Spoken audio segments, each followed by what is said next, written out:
돌트레이트 5장 5항 제목은 심각한 죄들의 결과라고 했습니다. 우선 제가 한번 83페이지입니다. 읽어보겠습니다.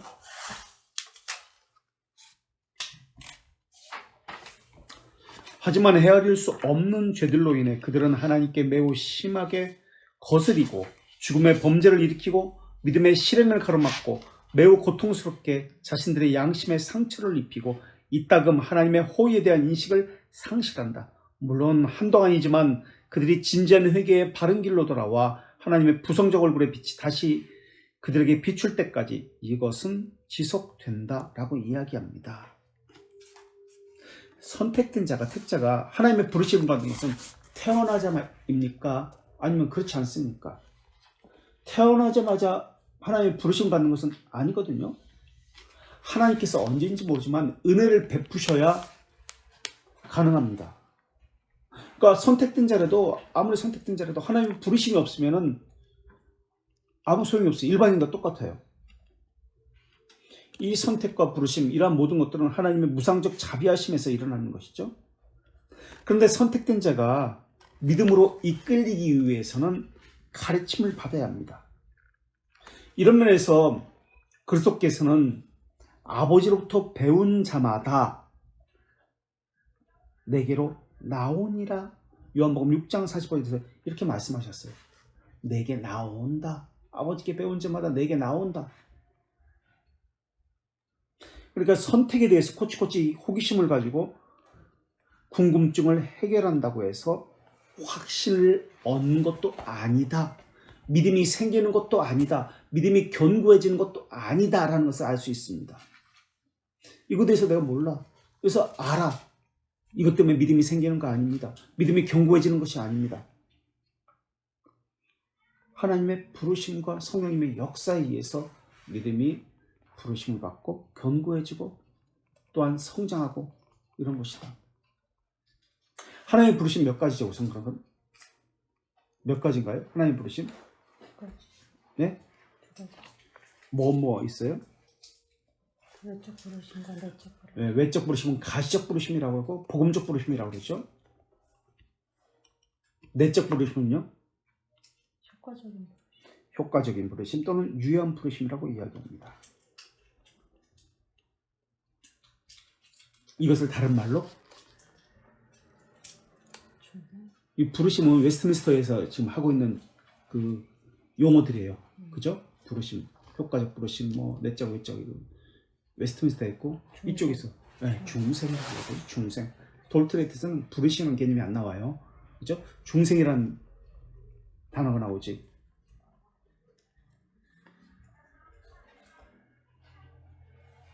택자에게 일어나는 것은 무엇이죠? 그럼 이 두 가지 부르심 중에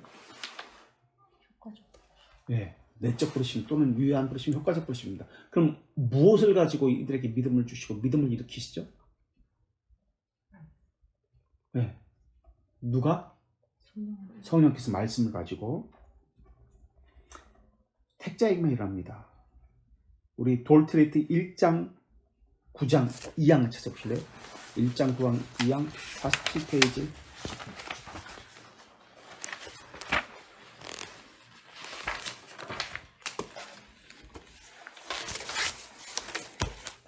인간은 믿음, 믿음에 따른 순종, 그리고 거룩 등에 이르도록 선택된다. 그래서 선택은 구원하는 모든 선한 것의 기반이다.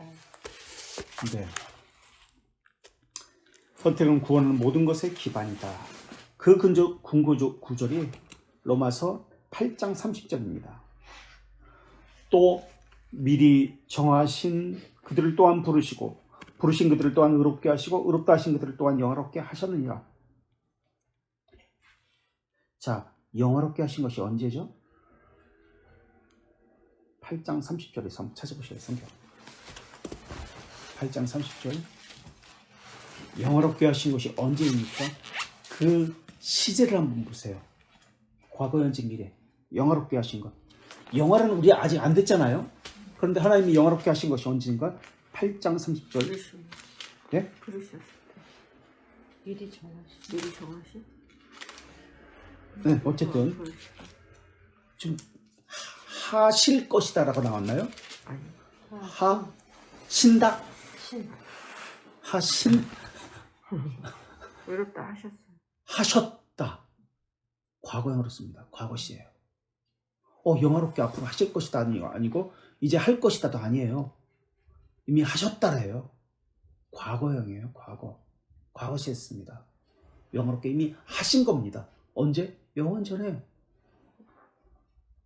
이미 하신 거예요. 미래의 사건입니다. 우리에게는. 그런데 이것은 필연적인 거예요.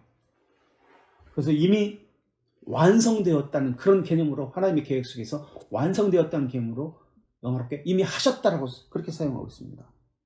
우리에겐 가시적으로 나타나지 않았어요. 그런데 영원의 관점에서 이미 하나님께서 이루신 사건이다. 아까 다니엘서에서도 항상 계시니의 옷이 눈같이 희다라고 했습니다. 항상 계시니. 이게 무엇을 얘기하죠? 항상 계시니? 항상 계시다. 영원. 영원이라는 개념이에요. 그죠?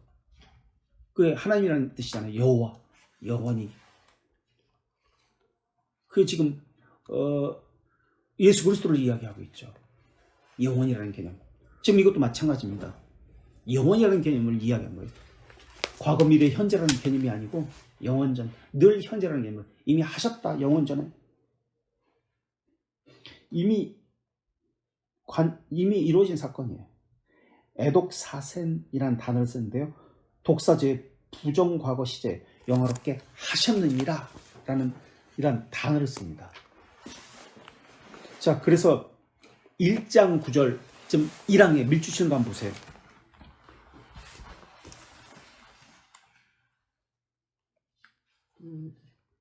예견된 이것은 네. 마치 선택의 필수적인 원인이나 조건에 의존하는 것처럼 여겨지는 것과 같다. 네. 선택의 필수적 원인이나 조건에 의존하는 것처럼 여겨지는 것과 같다라고 얘기합니다.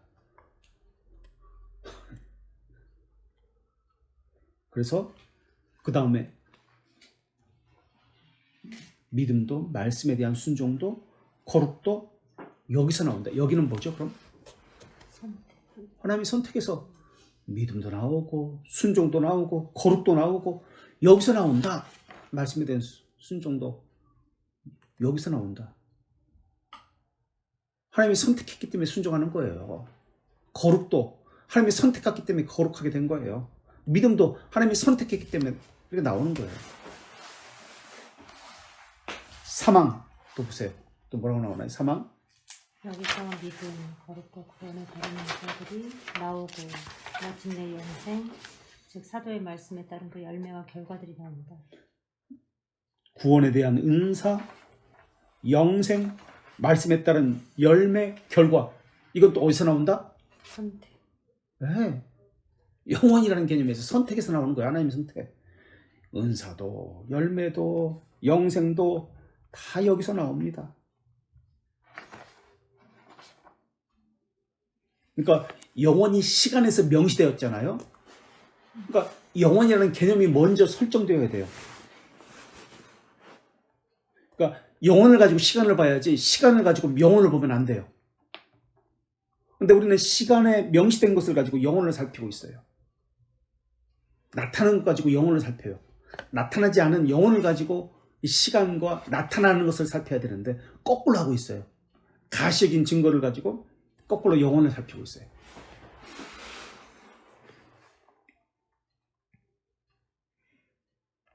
자, 다시 1장 9항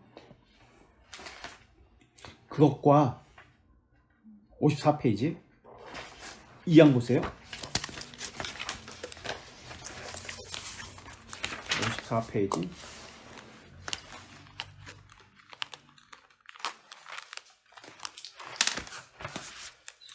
2항 563을 이야기합니다. 563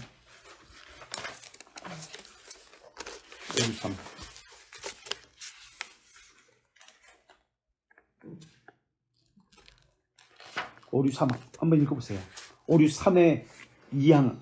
오히려 이것에는 하나님께서 가능한 율법의 행위를 포함한 모든 조건에서 또는 만사의 모든 질서 가운데 본성에서 받을 수 없는 행위의 믿음만 아니라 불완전한 순종을 구원의 조건으로 선택했다는 자, 것이다.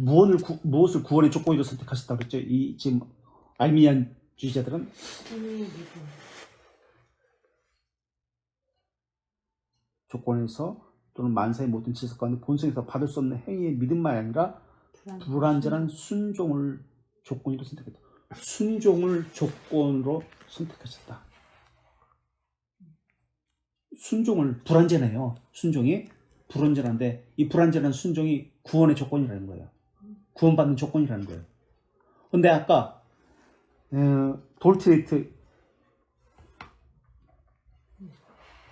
거기서는 선, 1장 9항이었죠. 무엇이 구원의 조건이었죠? 선, 하나님의 선택이에요. 근데 여기서는 우리의 순종이 선택의 조건이다. 이렇게 이야기하고 있어요. 완전히 다르죠. 아까 1장 9항에서는 하나님의 선택이다. 영원이라는 개념이고 여기서는 사람의 순종이 선택의 조건이다. 구원의 조건이다. 그렇게 이야기해요.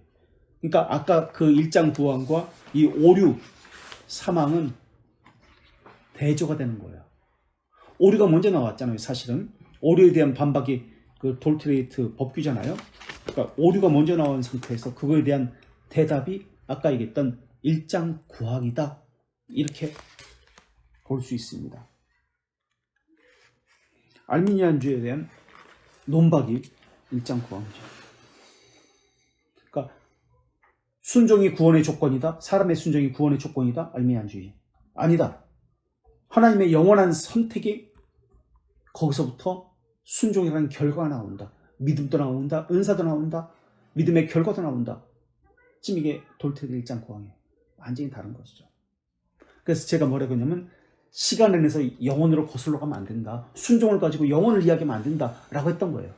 영혼에서 시간이 나와야 된다. 그 얘기했던 거예요. 이해되시겠죠 이거? 예. 근데 사람들은 시간을 가지고 사람의 형상을 가지고 하나님의 형상을 이야기하고 사람을 가지고 시대 이것을 가지고 하나님을 이야기해요. 거꾸로 하고 있어요. 영혼을 가지고 시간을 얘기해야 됩니다. 그래서 영혼이라는 개념은 뭐죠? 성경에서 다르게 표현하고 있습니다. 어떤 단어로 표현하는데 다르게 어떤 단어로 또 표현하고 있지? 영혼이라는 개념은 창세전에 네? 창세전에 창세전이라고도 하고 또 기쁘신 뜻 하나님의 기쁘신 뜻대로 또 단번에 단번에 아까 얘기했던 다니엘의 단, 현재라는 개념, 항상 계시니 현재라는 개념, 또 단회적이다, 일시적이다, 단일하다 이런 개념으로 영혼이라는 단어를 표현하고 있어요. 성경에서. 그렇죠? 단번에 일회적이다. 그러나 사람의 측면은 시간 속에 있기 때문에 이 단일한 영원한 단회적 단번에 여기서 하나님의 속성을 이야기하잖아요. 하나님의 사역은 그러니까 다양하게 보인다 할지라도 이것은 단일해요. 그러나 사람은 시간 속에 있기 때문에 지속적이고 반복적이고 매번이라는 개념이 나옵니다.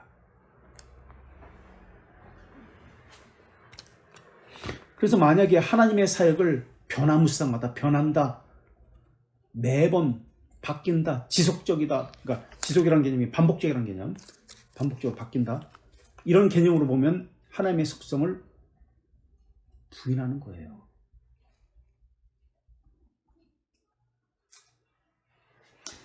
웨스트민스터 신앙고백서 3장 2항 찾아볼게요. 웨스트민스터 신앙고백서 3장 2항 156쪽 156쪽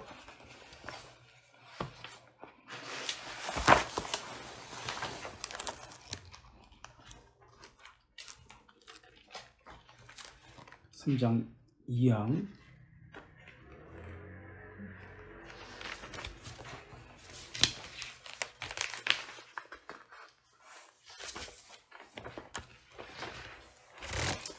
(3장 2항에) 하나님께서 모든 가상적 조건에서 일어날 수 있는 것을 알지만 그분은 미래처럼 또는 조건에서 일어날지도 모르는 것처럼 미래처럼 하는 것이 아니다라는 얘기예요. 조건에서 일어날지도 모르는 것처럼 예견했기 때문에 모든 것을 작정하지 않았다라고 이야기해요. 하나님이 조건 없이 그냥 영원전에 다 계획하신 그대로 그것을 아신다고 그러지 앞으로 일어날 것을 가서 보고 알았다, 예견했다, 이렇게 작정했다 그렇게 말하지 않아요. 그죠?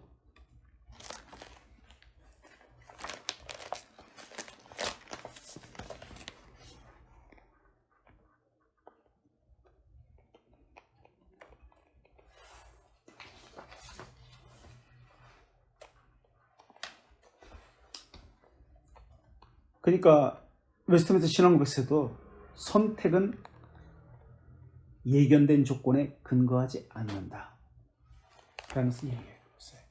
그러니까 한마디로 하나님의 선택은 사람에게 어떤 근거를 찾지 않으신다. 하나님에게서만 그 근거를 찾으신다 라는 것을 웨스트민스터 신앙고백서에서도 3장 2항에서도 3장에서도 그걸 말하고 있습니다. 이것을 우리는 성경에서 하나님의 선하신 뜻대로라고 표현합니다.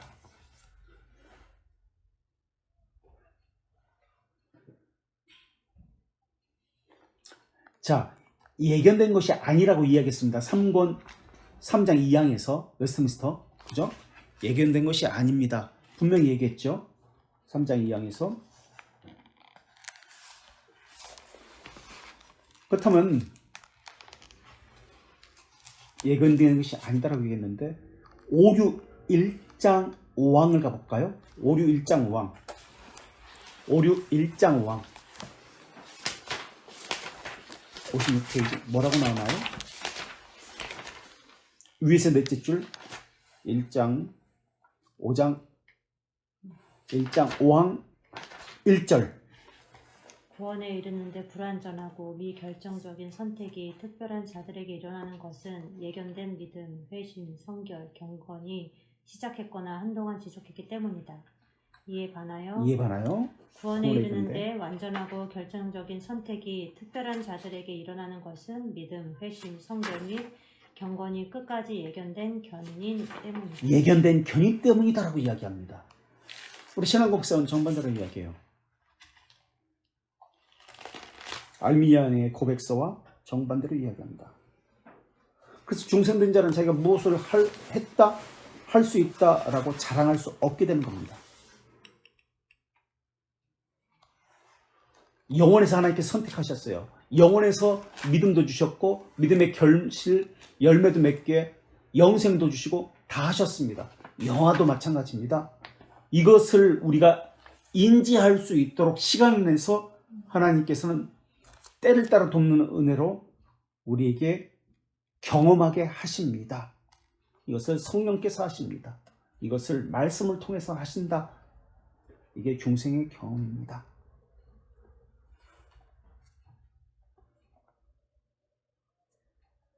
그러나 우리는 이제 택자라도 죄의 잔재로 인해서 죄를 범하곤 합니다. 근데 아르미니우스주의자는 선택도 두 가지가 있다고 이야기합니다. 오류 4 한번 볼래요? 1장 오류 4. 1장 오류 4. 55페이지.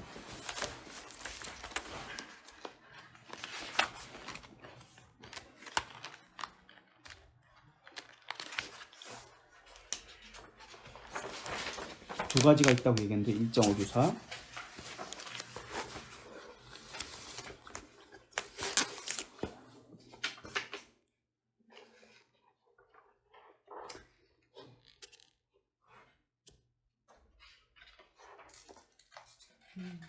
믿음에 이르는 선택에 대해서 이야기하는데요.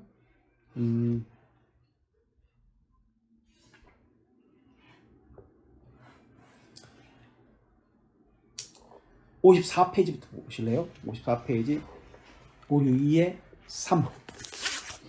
오류 2의 3. 이처럼 전자는 믿음에 이르는 선택이고 후자는 구원에 이르게 하는 것이다. 믿음에 이르는 선택이 있다. 구원에 이르는 선택이 있다. 이제 그 좀 이따 볼게요. 선택은 두 가지가 있다는 거예요. 믿음에 이르는 선택이 있다. 구원에 이르는 선택이 있다. 그래서 선택은 구원에 이르는 결정적 선택 없이 어렵게 여기는 믿음일 수 있다는 것이다. 그렇게 이야기합니다. 사망에서. 그죠? 그래서 선택은 구원에 이르게 하는 결정적 선택 없이 어렵게 여기게 하는 믿음일 수 있다는 것이다. 이것은 순종과 관련된 거예요. 사람의 순종. 순종에 따라 선택하고 말고 할 수 있다는 것을 이야기해요. 그렇다면 이들이 말하는 믿음에 이르는 선택과 구원에 이르는 선택, 이 두 가지 선택을 이야기하는데 이 차이점은 무엇일까? 이 오류입니다. 이건 오류입니다. 이 차이점은 믿음에 이르는 선택은 한동안이다. 구원에 이르는 선택은 지속적이다의 차이입니다.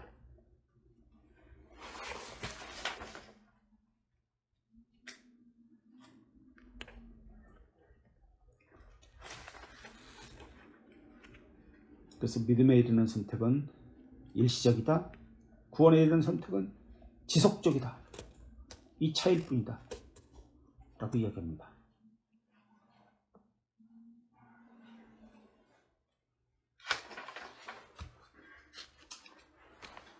그렇다면 참된 신자도 죄를 범하잖아요. 그럼 참된 신자와 거짓된 신자의 차이는 겉으로 볼 때는 똑같습니다. 그죠? 둘 다 죄를 범하니까. 그 차이는 무엇일까요? 중생된 자와 중생되지 않은 자의 차이. 의 차이는 회개 삶에 있습니다.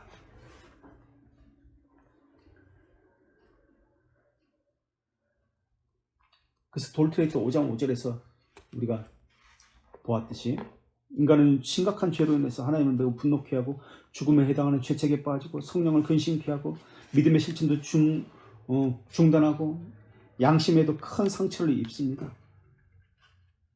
그러면서 하나님의 은혜를 입었다는 것도 상실합니다. 그런 식으로 이야기합니다. 다시 한번 볼까요? 오정왕 추움을 좀 주세요. 오정왕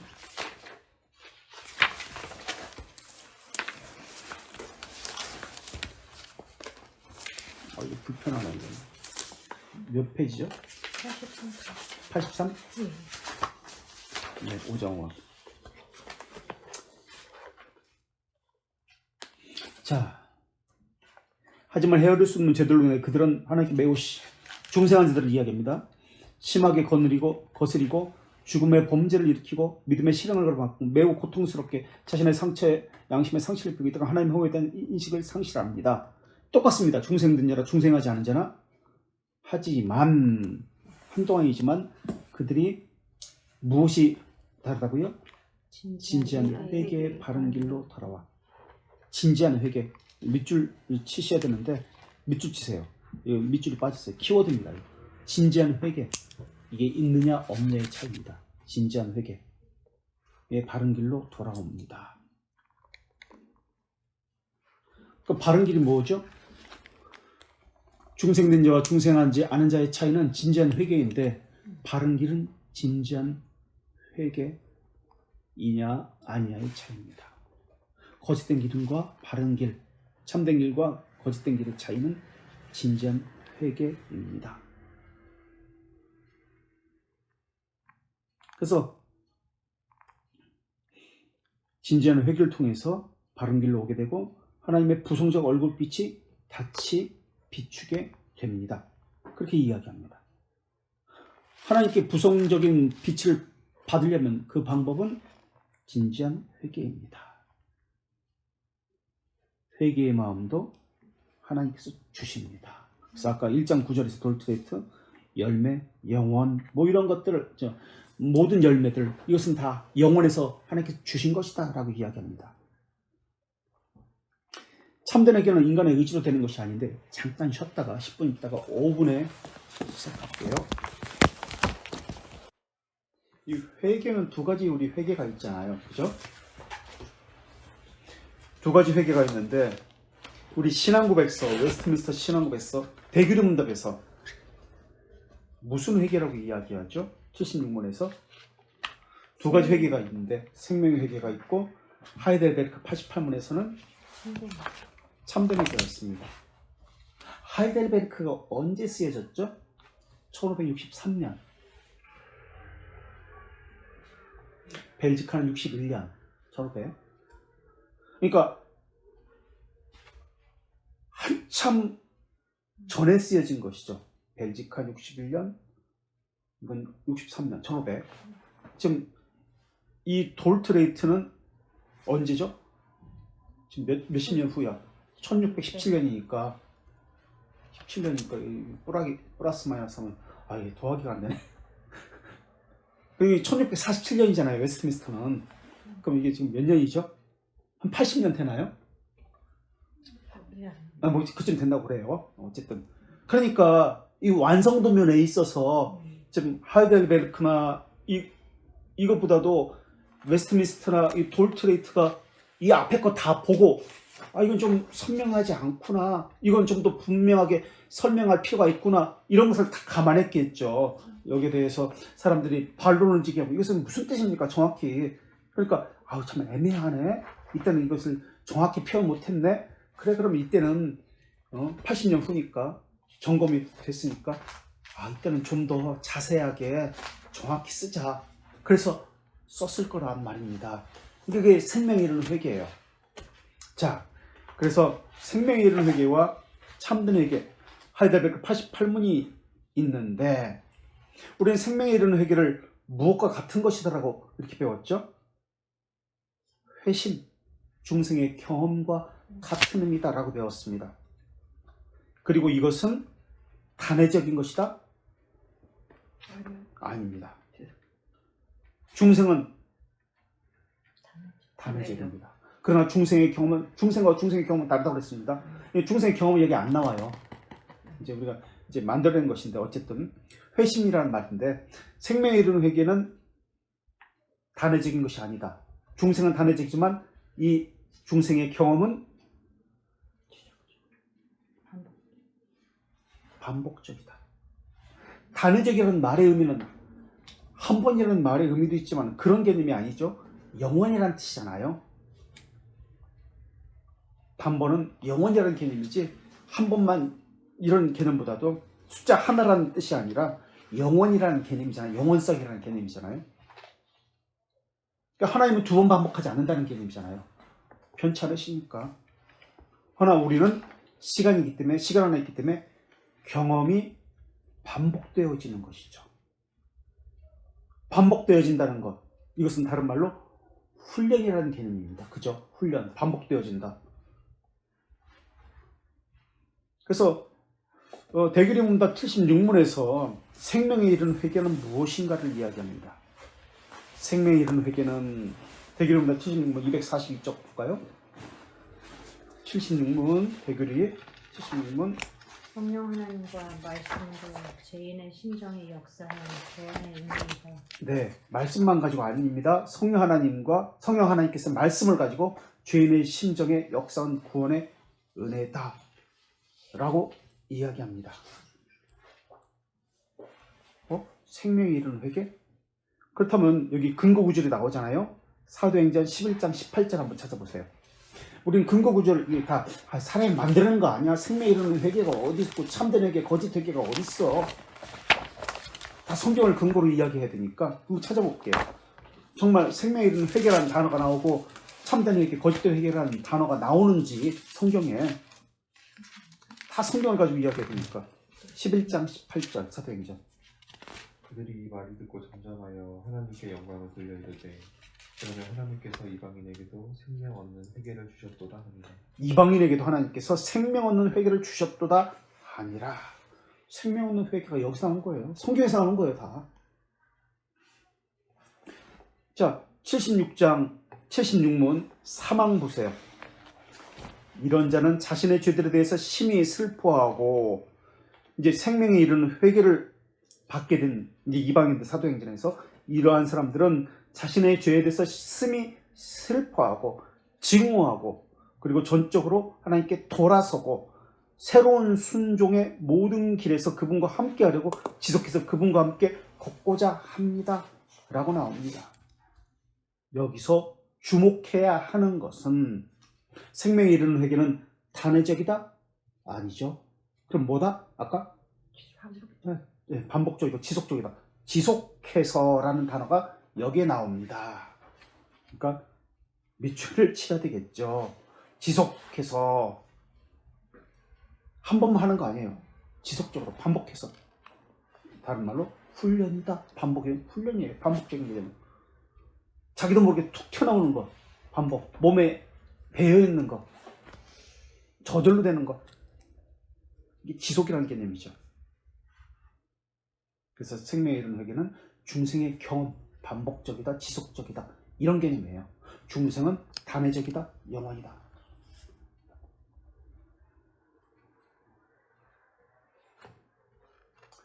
평생에 반복하고 있습니다. 해야 한다고 이야기합니다. 반복해서. 일시적으로 몇 번 하다 마는 게 아니에요. 새로운 순종이 모든 길에서 그분과 함께하고 지속적으로 새롭게 늘 새롭게 반복해서 반복이라는 개념이 강조됩니다. 자, 이게 생명에 이르는 회개입니다.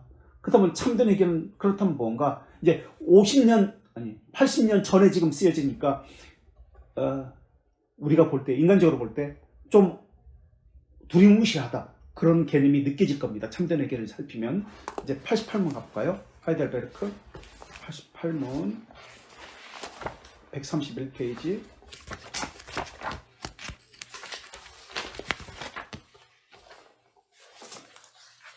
지금 이게 영어로 참된 회개는 몇 부분으로 이루어졌습니까? 라고 나오잖아요. 그죠? 영어로 번역이 제대로 됐나요? 컨버지온이라는 단어, 리펜턴스라는 단어로 이제 괄호치는데 이거는 원어에는 컨버지온이 원어는 아니지 사실은. 독일어와 라틴어가 원어거든요. 이건 번역이에요. 영어는 뭐 한국말 번역이나 영어 번역이나 어쨌든 이 컨버전이라는 것은 이제 번역본으로 영어에서는 컨버전이라고 번역한 거예요. 어쨌든 그걸 좀 이따가 원어를 보긴 하는데 참고하시고. 자, 몇 부분으로 이루어졌습니까? 두 부분으로 이루어졌는데 옛사람 죄 죽이기와 새사람 영 살리기입니다. 죄 죽이기와 영 살리기입니다. 옛사람을 죽이는 것, 새사람을 살리는 것 두 가지로 이루어졌습니다. 영어 번역은 제대로 이루어졌나요? 이거? 됐나요? 이게?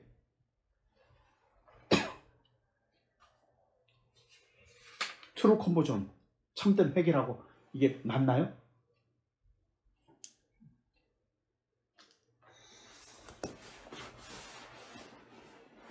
있는 거 그냥 맞는 것 같죠? 네. 참된 회개라는 말은 거짓 회개가 있기 때문에 진정한 회개라는 뜻으로 트루가 진정한이잖아요. 참되다, 진정한 이런 개념이잖아요. 진정한 회개가 있다는 뜻으로 이렇게 쓴 겁니다. 고린도후서 7장 10절 한번 보실래요? 여기 근거 구절이 7장 10절이니까 고린도후서. 이 회개를 어떤 회개라고 이야기하는지. 고린도후서 7장 10절.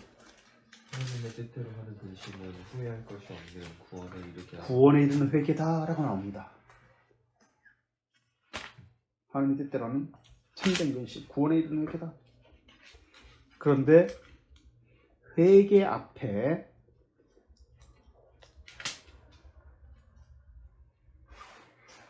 회개라는 단어 앞에 보십시오.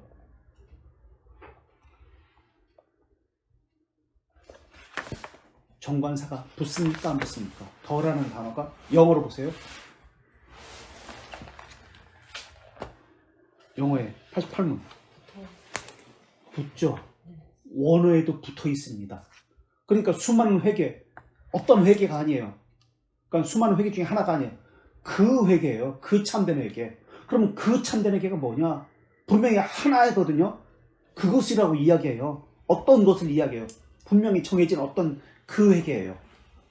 그게 뭐냐는 거예요. 그 참된 회개가. 근데 여기 우리는 한국말은 번역이 안 돼 있어요. 그죠? 참된 회개라고. 요것도 다시 이제 원어를 볼게요, 제가. 어쨌든 그 참된 회개인데 교리문도서는 영어로 그 회개인데 영어로 컨버전이라고 합니다. 컨버전의 단어 의미는 이제 돌이킴, 전환, 뭐 이런 개념이잖아요. 근데 하이델베르크는 독일어잖아요. 원래가 독일어 썼잖아요. 이 독일어 원어에서는 부세라는 단어 씁니다. 부스, B-U-S-S. 이제 독일어는 단어를 명사형은 대문자를 써요. 앞문자를. 영어는 그냥 대문자, 소문자 그냥 다 써버리잖아요. 그 상관없이 명사형 구별되게 대문자 써요.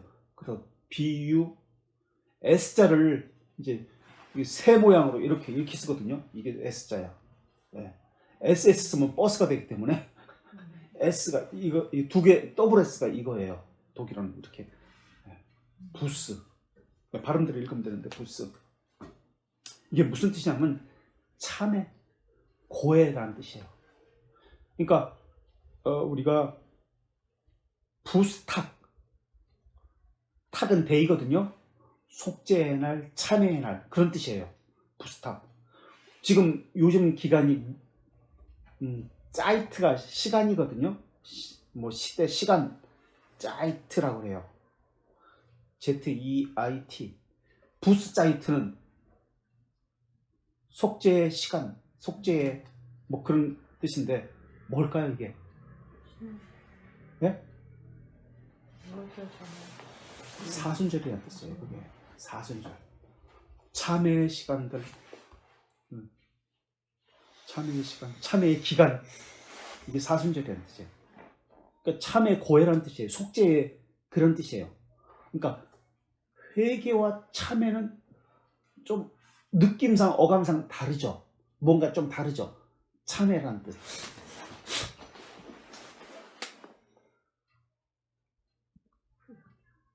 그러니까 참회와 전환, 돌이킴 이건 좀 개념이 다른 것 같아. 이 컨버전이라는 개념과 컨버전은 전환, 돌이킴, 전향 이런 개념이거든요. 근데 부수는 고해, 참회, 속죄 이런 개념이거든요. 원어에 보면은 이 하이델베르크 88면 원어에 보면 이렇게 나와 있습니다. 원어에는 부스 오더 베케흐룽 부스 오더 오더는 오어입니다. 오어 또는 오어 오더 베케흐룽 케흐룽 B-E-K 케흐 H-R-U-N-G B-E-K-E-H-R-U-N-G 베케흐룽 이제 발음대로 읽으면 되니까 독일어는 여기. 네? 아, 여기 있어. 좀 비슷해. 여기 좀 있어. 이거 잘못 썼다. 여기는 L이 L로 썼네. 베케 K인데 케흐룽 K예요. K L이 아니라 K입니다. 이거 얘기해 줘야 되겠다. 베케흐룽인데 어쨌든 이게 원어예요. 케흐룽이. 그러니까 이렇게 해석돼요. 부스 오더 베케흐룽 데스 멘션 이렇게 되거든요. 이게 원어거든요. 그러니까 부스 참회와 또는 베케흐룽 베케흐룽 회심 이라는 개념이거든요. 회심 인간의 회심 데스 멘션 멘시가 인간이거든요. 인간의 속죄와 회심은 몇 부분으로 구성되어 있습니까? 이게 원래의 뜻이에요. 그런데 여기서는 영어는 회개만 이야기하고 있어요.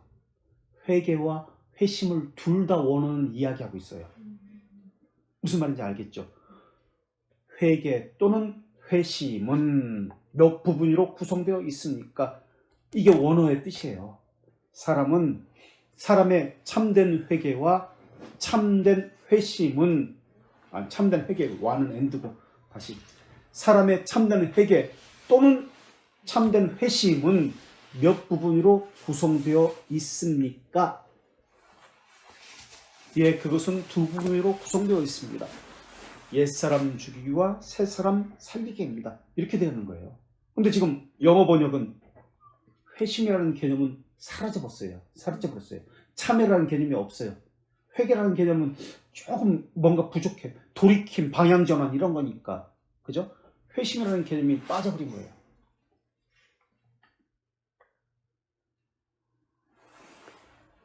그래서 영어 번역과는 좀 달라요. 그래서 그러니까 이것은 진정한 회심과 진정한 회개는 몇 부분으로 구성되었습니까? 이렇게 번역을 해야지 옳은 번역이죠. 이게 원어는 영어식으로 이게 맞다고 하니까 영어식으로 이제 번역해놨겠지만 원어에는 이것이 들어가 있습니다. 그래서 컨버전은 개종이라는 의미도 있잖아요. 루터도 95개 이제 그 대학교 비텐베르크 대학에 그 95개 조항을 써놓잖아요. 이때 회개는 일시적인 것이 아니라 반복적인 사건이다. 삶 전체에서 일어나야 합니다. 라고 그렇게 적어놓고 있어요. 회개를 반복적인 것이다. 그래서 컨버전을 회심으로 번역하기도 합니다. 그리고 리펜턴스를 리펜턴스 지금 이 단어 괄호 쳐놨잖아요. 이건 원어에는 없어요. 예, 이거는 회개라고 번역하기도 합니다. 그러니까 리펜턴스는 회개라는 개념, 지정의에서 일어나는 변화를 이야기합니다. 그래서 회개는 하나님의 측면을 강조하는 것이고 회심은 사람의 측면을 강조한다는 것이 있습니다. 그래서 회개가 회심보다 더 큰 범위를 이야기합니다. 회심은 마음이 돌이키는 것이거든요. 회개는 경건한 자에게만 이루어지는 겁니다. 경건한 자의 반복되는 새 생명의 되돌아감, 새 생명으로 반복적으로 이루어지는 것들, 이것이 회개입니다. 회심은 어디서부터 어디까지 되었는지 표현되지 않습니다. 다만 죄를 지은 이후에 느끼는 비애, 비참함 이런 개념을 포함하고 있습니다. 반면에 회개는 믿음으로 말미암은 새 생명의 시작부터 전체를 다 포함하고 있습니다. 그래서 회심은 생각과 의지에 함께 다 변화가 있는 겁니다. 그래서 회심과 회개의 정의를 이 88문에서 동시에 설명하고 있는 거예요. 그러다 보니까 이게 두리뭉실해요. 이게. 그래서 이거 두리뭉실 때문에 회개와 회심 전체를 다 한꺼번에 설명하는 거예요. 이게 내가 하이델베르크가. 그러다 보니까 이게 좀 헷갈릴 수 있어. 그래서 나중에 대기문답에서는 이것을 분리해서 설명하는 거예요. 생명에 이르는 회개와 단번에 이루어지는 회개가 다른 것이다 라고 말입니다. 그래서 우리말 성경에서는 회심과 회개를 분리하지 않고 모두가 다 회개라고만 그렇게 써놨어요.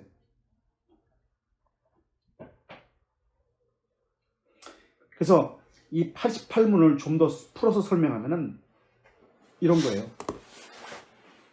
회개와 회심의 정의를 지금 88문에서 이야기합니다. 옛사람 죽이기, 새사람 살리기인데 이제 이걸 풀어쓸게요. 하나님을 향한 사람의 회심과 회개는 원은 그렇게 나왔어요. 하나님을 향한 사람의 회심과 회개는 부패한 마음과 의지가 율법과 복음 선포를 통해서 성령으로 말미암아 생겨나는 바. 다시 풀어쓸게요. 하이델베르크 88문을 원어를 바탕으로 하나님을 향한 사람의 회심과 회심과가 아니지. 그죠? 회심 또는 자꾸 과라고 얘기하네. 회심 또는 회개는 부패한 마음과 의지가 율법과 복음 선포를 통하여 성령으로 말미암아 생겨나는 바. 성령으로 말미암아 생겨나는 게 무엇인지 선한 마음과 의지로 바뀌는 것인데, 그 다음에 회개의 열매를 맺고 성령의 열매로 말미암아 생겨나는 것이 선한 마음과 의지로 바뀌는 것인데, 이제 의지로 바뀐 다음에 회개의 열매를 맺고 하나님의 모든 계명에 삶을 일치하고자 하는 진정한 바람이 이어집니다. 이 우르시누스가 하이델베르크 이제 쓴 저자잖아요. 자기가 이것을 해설하면서 이렇게 표현했습니다.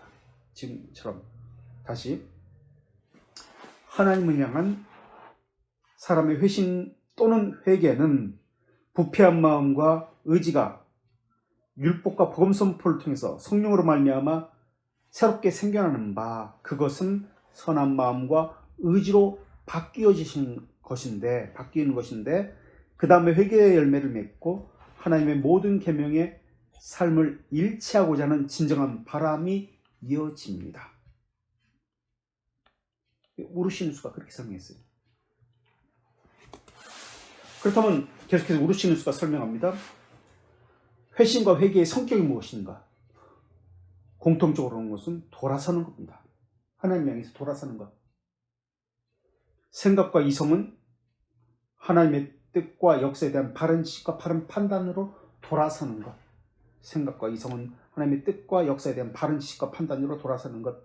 의지는 하나님을 거스리고자 하는 것들을 피하는 간절한 바람과 하나님의 명령에 순종하고자 하는 꾸준한 목적. 의지는 하나님을 거스리고자 하는 것에 대한 피하고자 하는 것에 대한 간절한 바람과 하나님 명령에 순종하고자 하는 꾸준한 목적.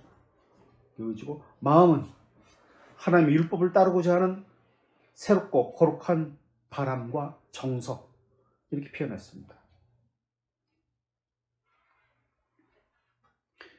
외적인 삶은 하나님의 율법에 따른 정의와 순종의 시작. 이게 회개의 형식이라고 그렇게 이야기했습니다. 아니요, 앉아야 뜻인가 보네요.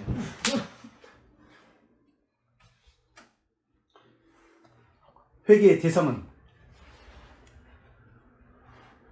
죄와 불순종으로부터의 회심,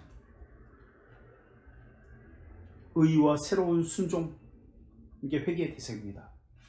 회개의 대상은 죄와 불순종으로부터의 돌이킴, 또 의와 새로운 순종, 이게 회개의 대상. 회개의 목적은 하나님의 영광, 궁극적 목적입니다. 회개의 목적, 하나님의 영광. 그 다음 종속된 목적은 하나님의 영광에 종속된 우리의 선, 이게 종속적 목적입니다. 하나님의 영광에 종속된 우리의 선한 행위들. 부수적 목적은 다른 사람의 회개, 이게 부수적 목적입니다. 회개의 목적이 부수적 목적. 회개의 효과는 이게 지금 우르시누스가 자기가 이제 88문을 해설하면서 쓴 거예요. 그러다 회개의 효과는 하나님과 지체를 향한 참되고 열정적인 사랑과 하나님과 지체를 향한 참되고 열정적인 사랑과 하나님께 순종하고자 하는 진정한 갈망이다. 그렇게 설명합니다. 그래서 경건한 자의 회개와 불경건한 자의 회개는 다르다고 설명합니다.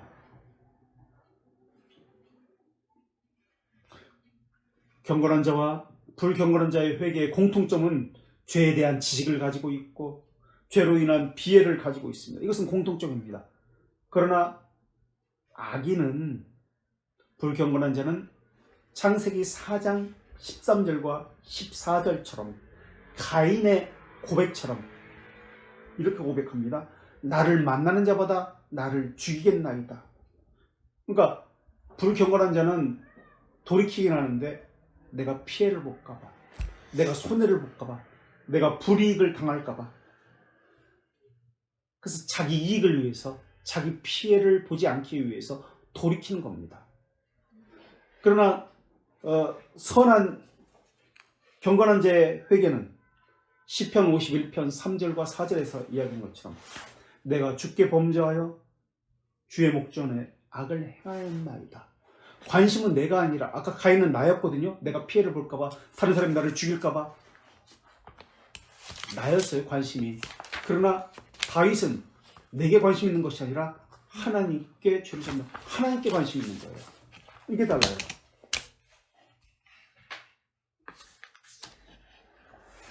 그래서 불경건한 자의 회개는 새로운 순종이 따르지 않습니다. 결국 그래서 자기가 토해낸 곳으로 다시 돌아갑니다. 이게 불경건한 자의 순종입니다. 회개입니다. 그러나 경건한 자의 회개는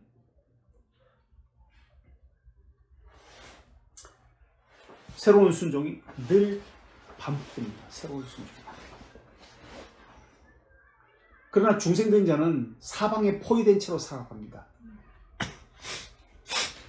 그래서 참고 견디고 기다립니다.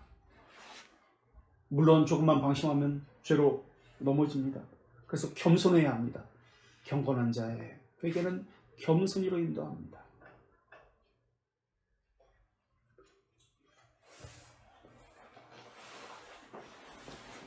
자, 5장 5항으로 다시 갈게요. 돌트레이트 83페이지.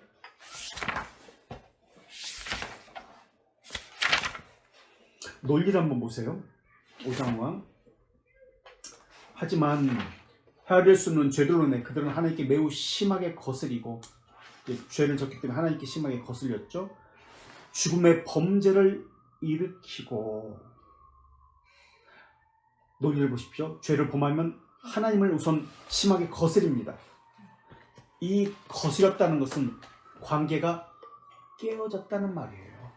이것을 뭐라고 얘기했죠? 관계 깨어진 것을? 타락입니다.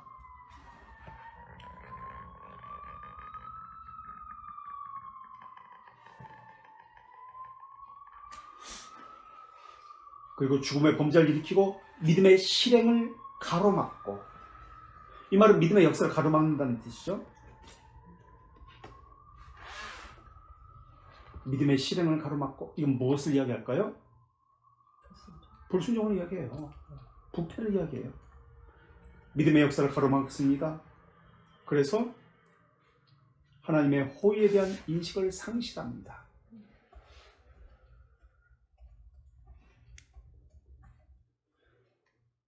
믿음의 실행을 가로막는다는 것은 불순종을 이야기하고 동시에 믿음의 담대함을 잃어버립니다. 확신을 잃어버립니다. 자유, 평강을 잃어버립니다. 그 얘기예요. 평강이 사라집니다. 불안해집니다. 믿음이 주는 것은 평강이거든요.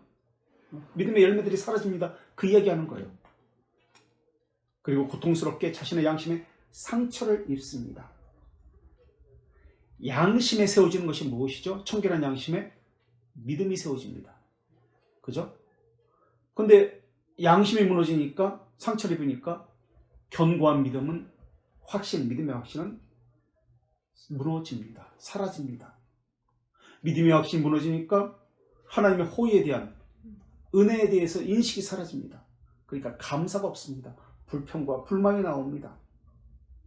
하나님의 실존에 대해서 인식이 희미해집니다. 하나님의 자비하심 모르니까. 하나님의 관계가 깨어지고 하나님인데 부패하게 되니까 이런 일들이 일어납니다. 그러나 이것은 한동안입니다. 견인은 한동안입니다. 이것이 지속되는 거 아니에요. 그래서 그들은 결국 진지한 회개를 하게 됩니다. 그래서 바른 길로 오게 됩니다.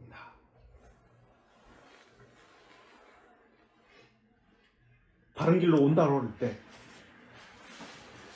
탕자처럼 뻔뻔하게 아버지에게 돌아갑니다. 그 뜻이에요. 회개가 죄들의 용서의 근거가 아니죠. 우리가 살펴보았듯이 회개가 근거가 아니라 하나님의 자비하심이 오직 근거입니다. 하나님의 선택의 근거입니다. 그러나 자기 비참함을 느껴야 겸손해질 수 있습니다. 비참함 없이 겸손함이 있을 수가 없어요.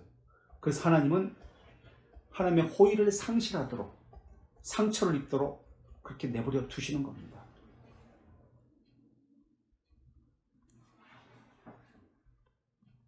그래서 실제 전투가 벌어지는 겁니다. 삶에서. 영적 전쟁이라고 얘기하죠. 그래서 전투는 이론이나 생각이 아닙니다. 실제입니다. 그 절에 놓아봐야 그 사람의 신앙이 어떤 것인지 알 수 있어요. 어려운 상황, 고난, 그때 나올 수 있는 순종이 있는지 없는지. 그래서 그것이 생명에 이르는 회개와 연결되어지는지 보면 됩니다. 그러니까 하나님의 측면이 있고 사람의 측면이 있습니다. 이것을 볼 수 있어야 됩니다. 그래서 이 구조를 보면, 돌트레이트 구조를 보면 5장, 지금 6항에 8항, 6항 보세요.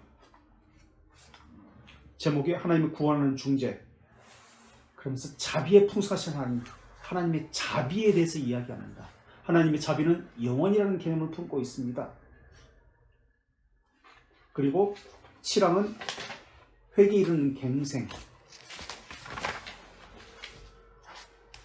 하나님께서 말씀과 성령으로 회개하도록 하십니다. 그리고 8항 역시 밑줄 친 거 하나님의 무상적 자비에 대해서 이야기합니다. 다 하나님에 대해서 얘기합니다. 하나님의 자비하심에 대해서 6, 7, 8 하나님의 자비하심에 대해서 이야기합니다. 여러분, 하나님의 자비하심은 하나님의 측면입니다. 자, 보세요. 다시 구조를 5장 6항에서는 하나님의 자비하심을 이야기하고 7항에서는 하나님의 자비하심을 어떻게 펼쳐보이는가 말씀으로 펼쳐보입니다. 회개함을 통해서 펼쳐보입니다. 7항을 이야기하고 8항에서는 회개를 이야기합니다.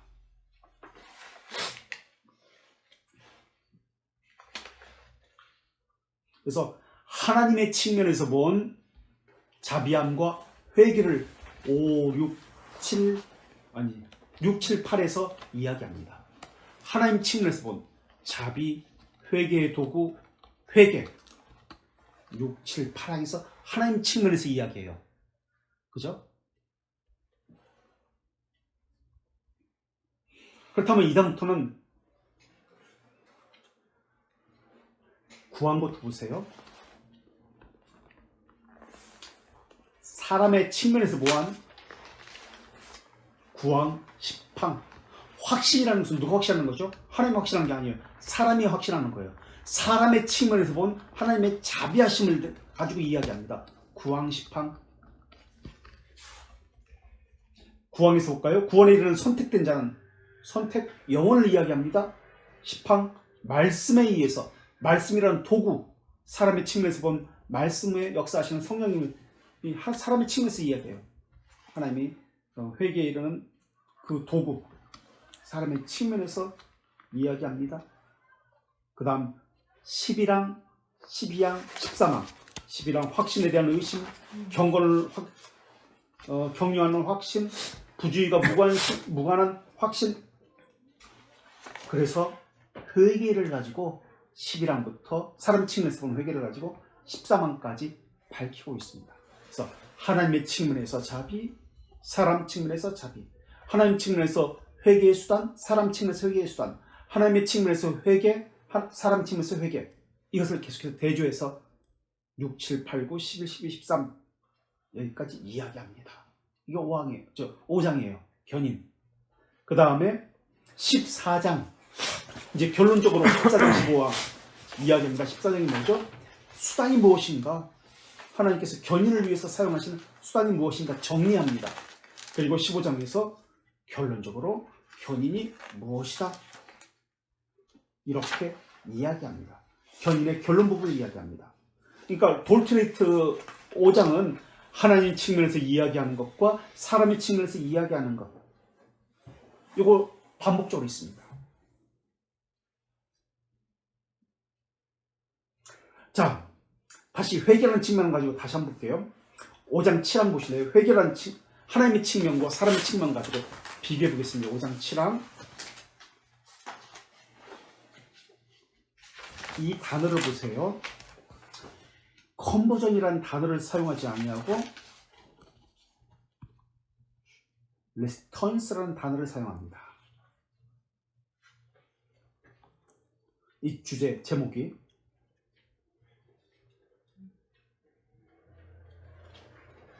회개에 이르는 갱생인데 회개라는 단어가 5항도 보세요. 몇 번째 줄이죠? 밑에서 세 번째 줄 5항. 컨버전이라는 단어를 사용하지 않습니다. 그죠? 리펜턴스라는 단어를 사용합니다. 리펜턴스 밑에서 세 번째 줄 5항. 그리고 7항 리펜턴스 주제 회개에 대한 갱성. 컨버전이라는 단어를 사용하지 않습니다. 그리고 7항 각주 보세요. 신앙고백서 14장에서는 고치세요. 15항입니다. 15장입니다. 생명에 이르는 회개라는 제목으로 이 제목을 다룹니다. 그래서 신앙고백서 15장 한번 보세요. 맞나 봐야죠. 15장. 여기는 이 책에서는 14장이라고 썼는데 15장. 그리고 이 단어가 어떤 단어를 쓰면 컨버전이라는 단어도 회개거든요. 근데 이 단어는 리펜턴스라는 단어를 씁니다. 생명에 이르는 회개. 그러면서 페이지가 179페이지. 생명에 이르는 회개. 이 영어 단어 보세요. 생명에 이르는 회개는 리펜턴스라는 단어를 씁니다. 그죠? 네.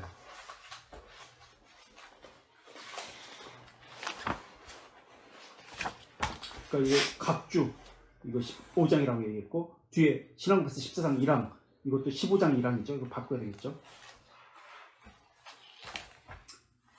그러니까 리펜턴스는 하나님의 측면을 강조한 단어예요. 리펜턴스라는 단어는 컨버전도 그렇고 둘 다 회개라는 단어거든요.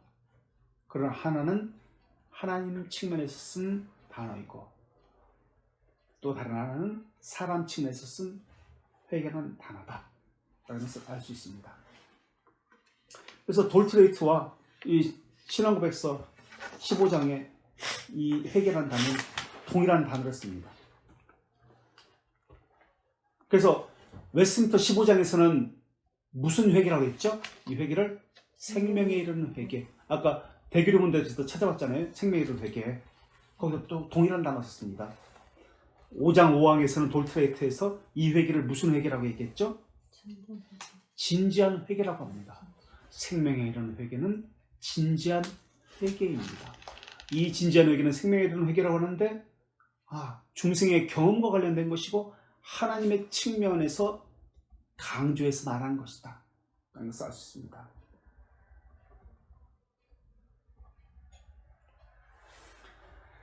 또 사람의 측면에서 본 회개를 이야기할 때 돌트레이트 5장 11항에서 13항을 이야기합니다.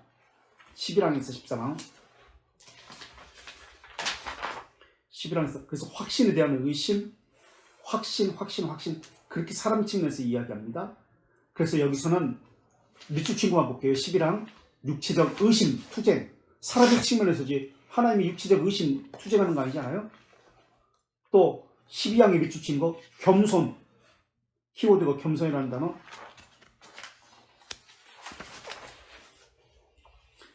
이런 단어들 13항에서 경건 그분의 얼굴을 바라봐야 된다 방종 키워드 이게 다 사람의 측면에서 말하는 회개들이에요. 그 키워드예요. 그래서 그런 단어를 사용한 거예요. 그런데 우리 구조를 봐왔잖아요. 먼저 있었던 것이 사람의 회개인 건가요? 아니죠. 하나님의 자비하심이 먼저 있었고 그것에 반응해서 하나님의 말씀의 수단이 있었고 그 다음에 반응해서 사람의 회개가 있습니다. 하나님의 측면에서 보는 회개가 있고 사람의 측면에서는 회개가 있습니다. 그러니까 하나님의 자비하심, 하나님의 자비하심을 행하는 수단, 하나님의 자비하심이 바라보는 회개, 하나님 측면에서의 회개가 있고 그런 다음에 사람 측면에서 바라본 하나님의 자비하심, 사람 측면에서 바라본 하나님의 회개의 수단, 사람 측면에서 바라본 회개, 이렇게 구조가 되었어요. 이해되시겠죠? 그래서 하나님의 자비하심은 영원이라는 개념, 그리고 하나님의 자비하심에 의해서 은혜가 이루어진다라고 나옵니다. 그래서 정리해보면 우리말 번역에서는 하이델베르크 88문이 참된 회개라고 나왔는데 그렇게 되면 헷갈릴 수 있어요. 참된 회개 또는 참된 회심은 두 가지로 이루어졌습니다. 그러니까 하나님의 측면과 사람의 측면, 단번에와 반복적인 측면, 이 모든 것들이 다 짬뽕된 게 참된 회개와 또는 참된 회심이라는 그런 개념이에요.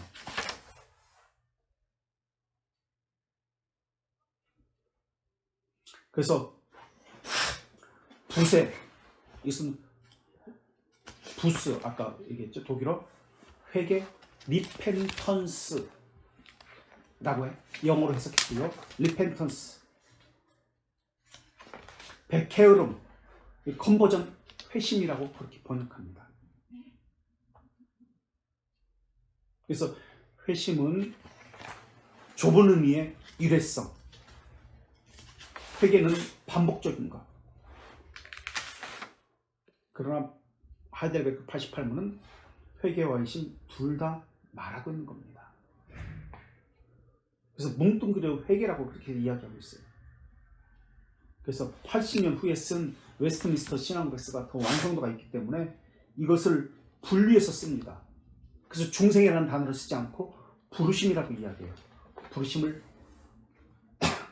회심이라고 이야기합니다. 그래서 회심과 회개를 나눠서 쓰는 겁니다. 회심은 좁은 의미입니다. 그리고 하이델베르크 60문에서 무엇을 전파하는가? 하이델베르크 60문 한번 보실래요? 하이델베르크 60문.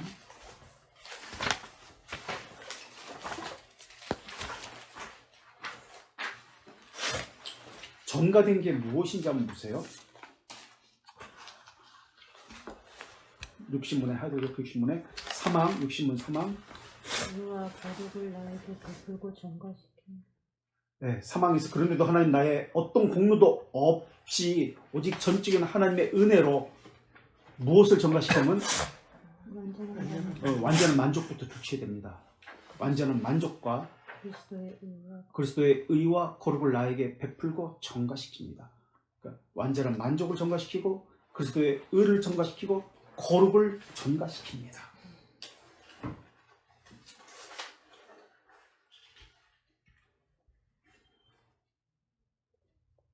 이런 것은 전적인 하나님의 은혜입니다. 이것을 가리켜서 형상이다라고 이야기합니다.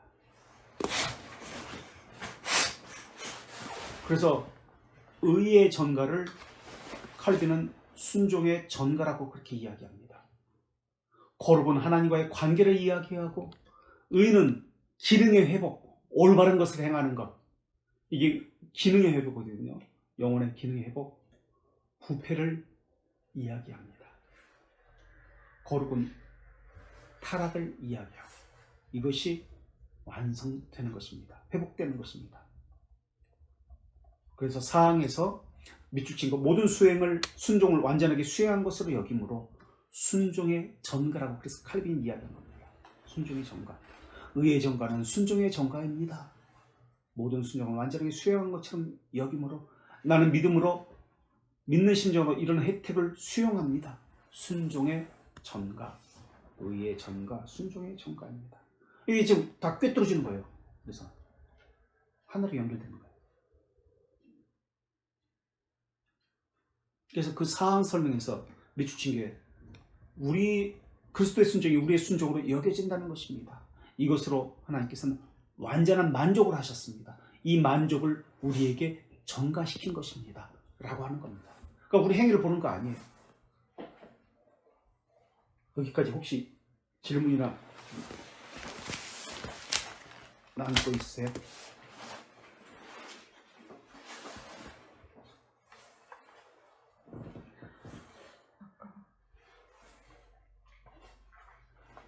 회개할 때 하나님의 자비하심 네. 먼저고 하나님의 자비하심의 측면에서 회개가 뭔지를 먼저 설명하고 그런 다음에 사람의 측면에서 바라보는 회개가 무엇인지를 나중에 설명하죠. 하나님의 자비하심이 먼저. 아까 회개의 도구를 그러면 말씀과 성령. 네. 하나님 측면에서 말씀과 성령을 설명하고 사람 측면에서 말씀과 회개의 도구를 또 이야기합니다. 사람의 측면에서도 하나님의 말씀과 성령. 네. 그런데 그것을 어떻게 받아들이냐 이제 그것을 이야기하죠.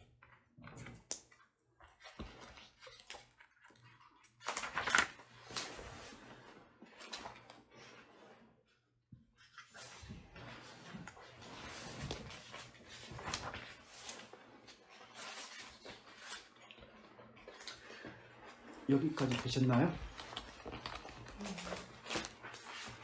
남은 거 없으세요?